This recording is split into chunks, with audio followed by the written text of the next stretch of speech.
Okay, today's video is about one thing and one thing only: running. My experience with running and my goals over the next 3 months. So, before we get started, story time.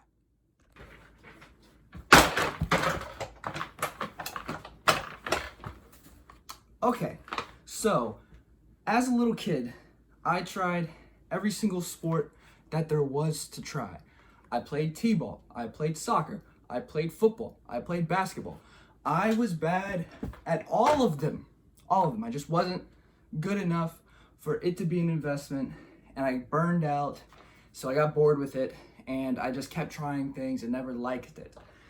Fast forward to my 8th grade year, and I wanted to try cross country. It was just the next in a line of sports that I had gone through, and so I bought a pair of shoes, which I thought would be good running shoes, and I tried out for the team and ended up doing well enough to think that it's something that I would progress with. So I ran that 8th grade season cross country, and at the time it was only 3K, so it wasn't really long distance, but it was enough that everybody else was surprised whenever you said that that's what you did. So I kind of got a little bit of pride with it, and I didn't do awful.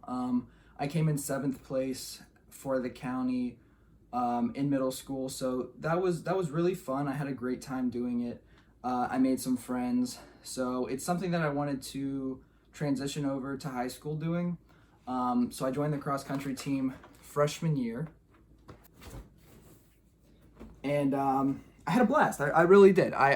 We switched over to 5K, so it was a longer race, but I had a lot of fun doing it, and I learned how to kind of control my thoughts. I overanalyze absolutely everything that I do, and the only real time I ever had to let go and just kind of decompress was when I was running. So it was a fantastic therapeutic exercise that I never wanted to stop doing.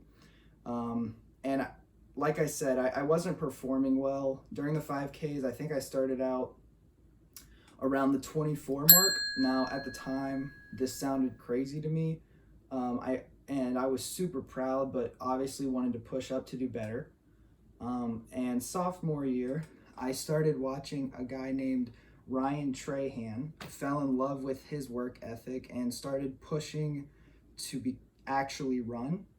I slacked off during that year, but that off season, I really started running probably the most I ever had, between 30 and 40 miles a week. I burned off some of that baby fat that I still had, and I fell in love with everything about running. And I haven't really stopped since then. And junior year was kind of the epitome of all that. It all came together, and I kept improving. I dropped all the way down to high 18s. I was super proud, and I at that point I was a cross country runner. That was my identity, and I loved everything about it. I loved the team, even though we were completely diverse personalities. None of us really saw eye to eye outside of cross country. But once your feet start hitting the ground, your perspectives start to line up. So it was an awesome experience. I became captain of the team. Whether or not that was merited on performance is debatable, but I felt a strong connection to the team and strived to lead that group of boys mentally. So it was an awesome opportunity, learned a lot that year. And this past cross country year, I fell off a lot. I had a lot of work going on. I really pushed into the vlogs, and it was just a very stressful year.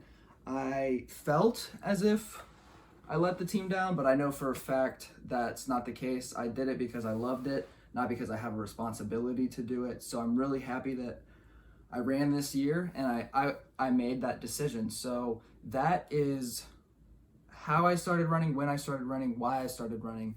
I as far as I can tell, I have no plans of stopping, and that's why we're here today. So cross country's over. My high school running career is over. We had districts last weekend, and we placed 11th, and the top 10 teams moved on. So I will never run a high school race again, but that doesn't mean I'm gonna stop running.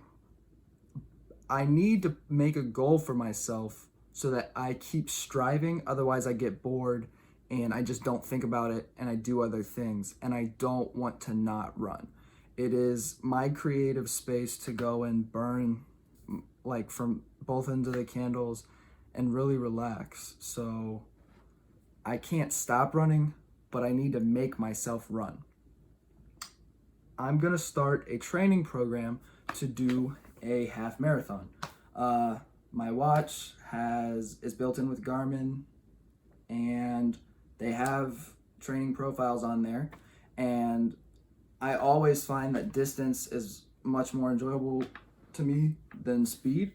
And the most I've ever run is right around 9 or 10 miles. So to complete the half marathon and transition up to those higher distances is my goal moving forward, not my 5K pace.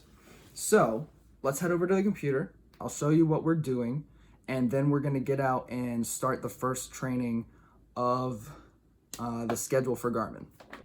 So once we head over into the Connect app on the website, you're gonna see this dashboard over on the left-hand side. If you click the drop-down menu where it says training and go to training plans, here you have a wide variety of options you can choose from.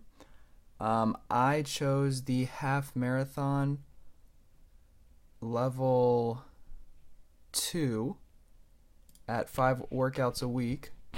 Here you see it breaks it all down for you week by week, where you need to be in terms of heart rate, intensity, whether that's in pace or time, and it breaks every single thing down for you throughout each week. You can create a start date, and it will output when it expects you to finish. Once you schedule that, after it loads, it should move into your calendar. And now once we go to calendar, you can see that each and every day we have a workout. And once you click on the workout, it'll break it down for you. So we're going to be running for 35 minutes in heart rate zone 2. And if you have a Garmin device, it'll even break down those heart rate zones for you while you're running. You don't need a Garmin device. You can sync all this up, whether you have an Apple Watch or you're running with your phone. And there's even an app that works really nicely. So this is a great utility to have, and it is what I will be using every single day to start this training.